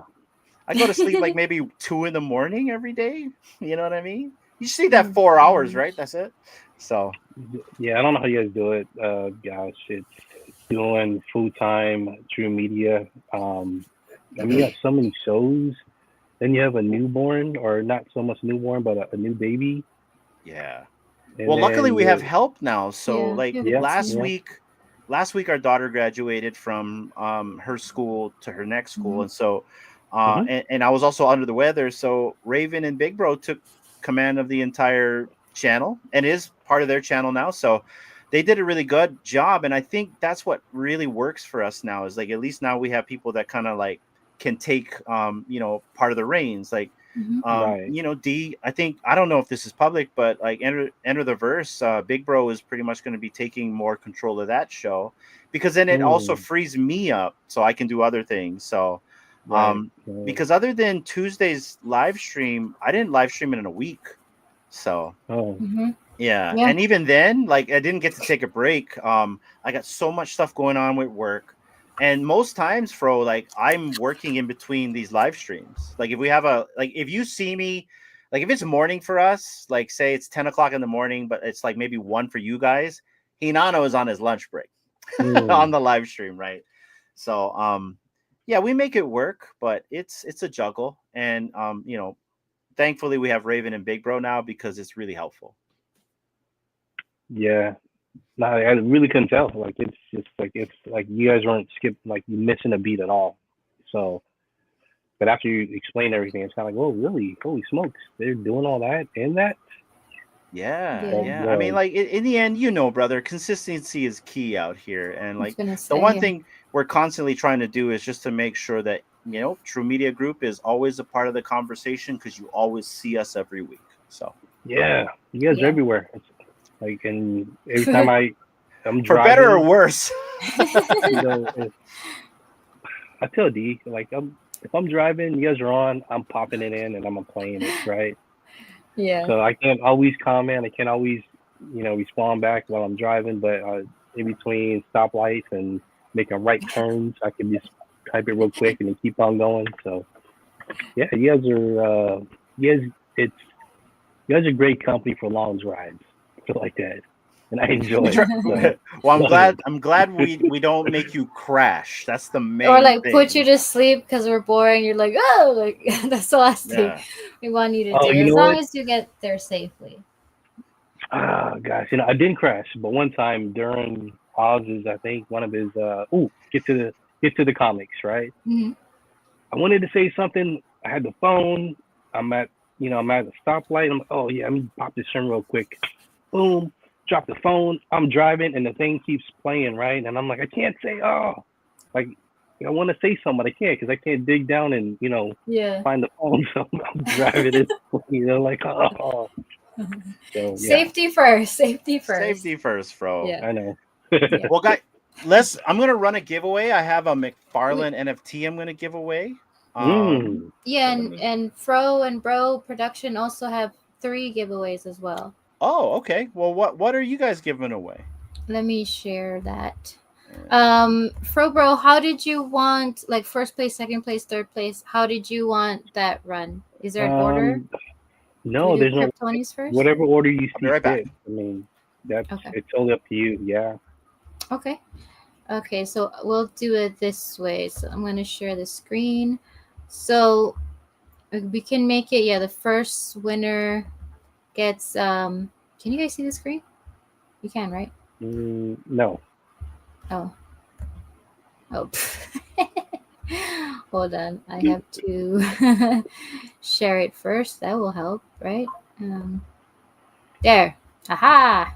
Ooh. Okay, so the first one, since this is got more utility, will be the the Omi army hat, courtesy of Brother Kryptoni. Kryptoni. This is digital utility. I think he was So giving out that'll- T-shirts, right? At the last was it Decon? Yeah, we got a shirt. Yeah. Yes, So that's for like sure, a nightgown for utility. me. But I'm not gonna wear it. It's gonna be unwearable. It's gonna be a collectible. And then the second one is this teacher Yoda. And then third, last but not least, is this cute little Grogu. It's Grogu. It's Grogu. Grogu SR. That is one of my favorite light parades from him. I mean, like, It's look animated. at this. But like, look at him. He's like, he's excited. He's happy in this, Yeah. right? So he got his eggs, Fro. Yeah, he's Yeah. And this like, one he did. Okay, so that's how it's going to be. The Omi army hat as the first spin. The second spin will be the teacher Yoda, and then the third one is going to be this cute Grogu. Well, I'm gonna save this NFT for another day then. So okay, yeah. All right. Yeah, And appreciate yeah, it. thank you, Fro. Fro and Anon for donating these as well. Yeah, thanks, guys. Man, it's Yeah. it was such an awesome episode today. It's so good to be back, you guys. This is one of my favorite shows. I really just love to come on live streaming just to talk story.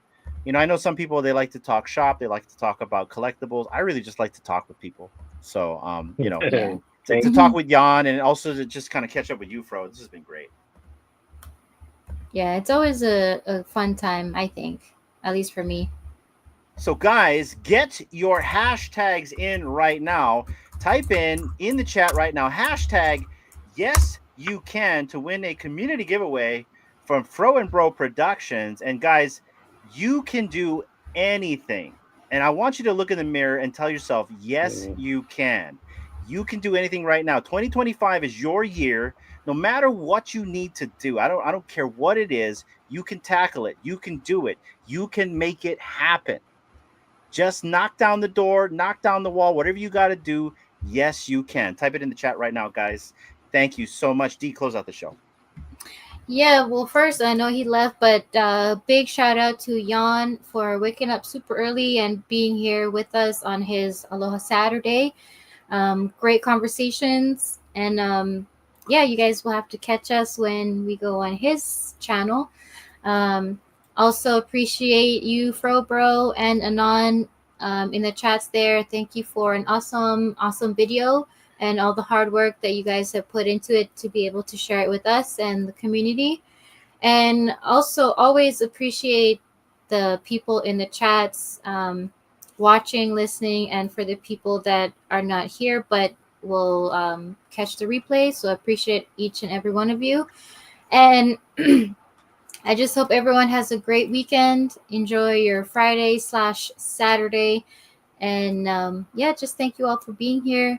And uh, good luck to all the people that will win something tonight. Um, the winners, if you could also message me later, and we'll get these sent to you when you win. So we'll talk in the DMs. And hi, Jeff. I see you in the chat. Jeff, I wore your favorite shirt. Jeff, let's go. Also, Anon, if you win, I got you, brother. Yes. No, we're not throwing it back. You're going to get something. So, all right, guys, let's go. We're going to give you guys one more minute. FroBro, final words for the audience. This is a very fun episode. I just felt so bad because I called him Jan with, not thinking, Jan, he's over on the other side of the world. Oh,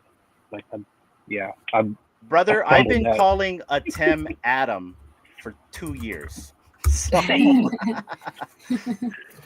Until you meet him, you're like, Atem, oh, dude, I'm so sorry, dude. My bad. Like, it's all good. It's all good. People don't say my name right still till this day, Yeah, I think everyone's calling me Hinano. It's like Hinano. It's like, no, it's Hinano. So whatevs. It's all cool. I don't get offended.